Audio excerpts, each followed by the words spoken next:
আলহামদুলিল্লাহ ওয়াহদা ওয়াসসালাতু ওয়াসসালামু আলা মান লা নাবিয়্যা বা'দা আম্মা বা'দ। মরণ থেকে রক্ষা পাওয়ার কোনো সুযোগ নেই। প্রত্যেক জীবিত প্রাণীর মরণ অপরিহার্য। মরণ হতে কেউ পরিত্রাণ পেলে সৃষ্টিগুলোর শ্রেষ্ঠ ব্যক্তি মুহাম্মদ সাল্লাল্লাহু আলাইহি সাল্লাম পেতেন। তাকেও মরণ স্বীকার করতে হয়েছে।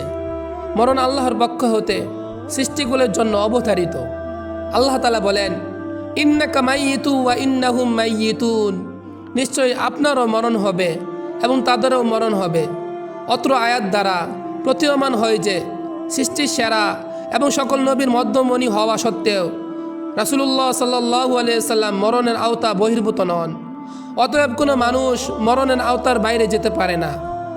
আরও প্রতীয়মান হয় যে সকলকেই পরকালের চিন্তায় মনোযোগী হতে হবে এবং পরকালের কাজে আত্মনিয়োগ করতে হবে।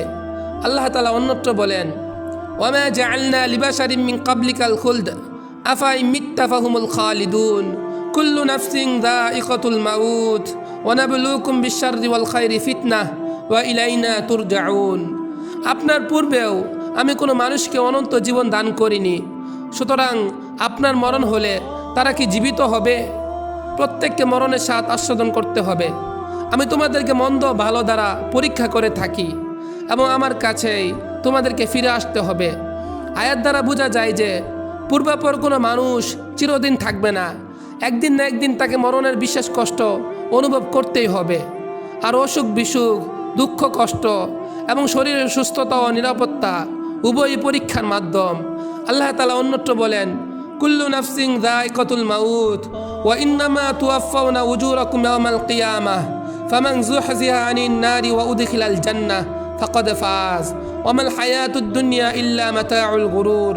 প্রত্যেক প্রাণীকে মরণের স্বাদ আস্বাদন করতে হবে, আর তোমরা কিয়ামতের দিন পরিপূর্ণ বদলা পাবে।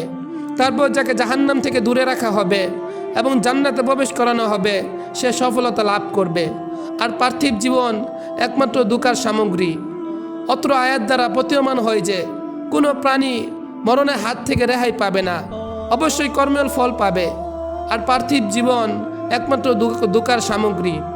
আল্লাহ তাআলা অন্যত্র বলেন, ওয়ালাউ ইউআখিদুল্লাহুন নাসা বিযুলমিহিম মা তারাকা আলাইহা মিন দাব্বাহ ওয়ালাকিন ইউআখিরুহুম ইলা আজালিন মুসাম্মা ফাইযা জাআ আজালুহুম লা ইস্তাখিরুনা সাআতাও ওয়া লা ইস্তাকদিমুন। যদি আল্লাহ লোকদেরকে তাদের অন্যায় কাজের কারণে পাকড়াও করতেন, তবে ভূপৃষ্ঠে চলমান কোনো কিছুকেই ছাড়তেন না। কিন্তু তিনি প্রতিশ্রুতি সময় পর্যন্ত তাদেরকে অবকাশ দেন, অথবা নির্ধারিত সময় যখন তাদের মৃত্যু এসে যাবে তখন এক মুহূর্ত আকপিছ করা হবে না। আল্লাহ তাআলা আরও বলেন, ইয়া আইয়ুহাল্লাযীনা আমানু লা তুলহিকুম আমওয়ালুকুম ওয়ালা আওলাদুকুম আন যিকরিল্লাহ ওয়া মান ইয়াফআল যালিকা ফাউলাইকা হুমুল খাসিরুন। হে মুমিনগণ, তোমাদের ধন সম্পদ ও সন্তান সন্ততি যেন তোমাদেরকে আল্লাহ স্মরণ থেকে গাফেল না করে। যারা এই কারণে গাফেল হয় তারাই তো ক্ষতিগ্রস্ত। সহিহ বুখারীতে এসেছে, ইবনে ওমর রাদিয়াল্লাহু তাআলা আনহু বলেন, একবার রাসূলুল্লাহ সাল্লাল্লাহু আলাইহি সাল্লাম আমার শরীরের এক অংশ ধরে বললেন, কুন ফিদ দুনিয়া কাআন্নাকা গরীবুন আও আবিরু সাবিল ওয়া উদ্দা নাফসাকা মিন আহলিল কুবুর।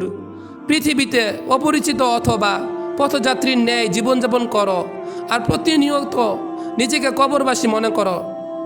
সহিহ বুখারীর অন্য জায়গায় এসেছে, আব্দুল্লাহ ইবনে ওমর রাদিয়াল্লাহু তাআলা আনহু বলতেন, যখন সন্ধ্যায় অবস্থান করছো তখন আর সকালের জন্য অপেক্ষা করো না, আর যখন সকালে অবস্থান করছো তখন সন্ধ্যার জন্য অপেক্ষা করো না।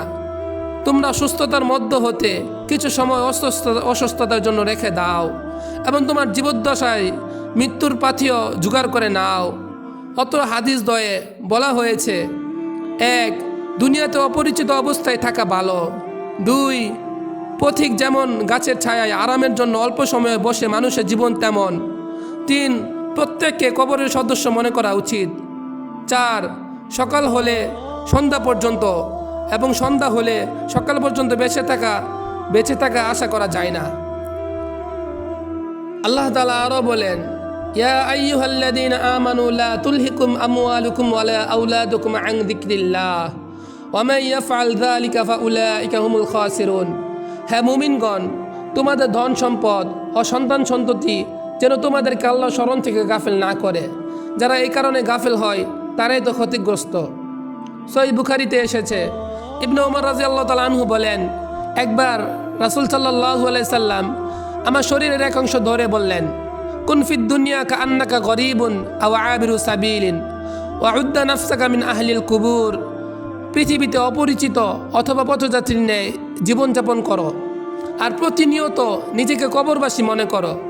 সহিহ বুখারীর অন্য জায়গায় এসেছে, আব্দুল্লাহ ইবনে ওমর রাদিয়াল্লাহু তাআলা আনহু বলতেন, ইদা আমসাইতা ফালা তানতাদিরিস সাবাহা ওয়া ইদা আসবাহতা ফালা তানতাদিরিল মাসাহা ওয়া খুয মিন সিহহাতিকা লিমারদিক ওয়া মিন হায়াতিকা লিমাউতিক। যখন সন্ধ্যায় অবস্থান করছো তখন আর সকালের জন্য অপেক্ষা করো না, আর যখন সকালে অবস্থান করছো তখন সন্ধ্যার জন্য অপেক্ষা করো না। তোমার সুস্থতার মধ্য হতে কিছু সময় অসুস্থতার জন্য রেখে দাও এবং তোমার জীবদ্দশায় মৃত্যুর পাথেও জোগাড় করে নাও।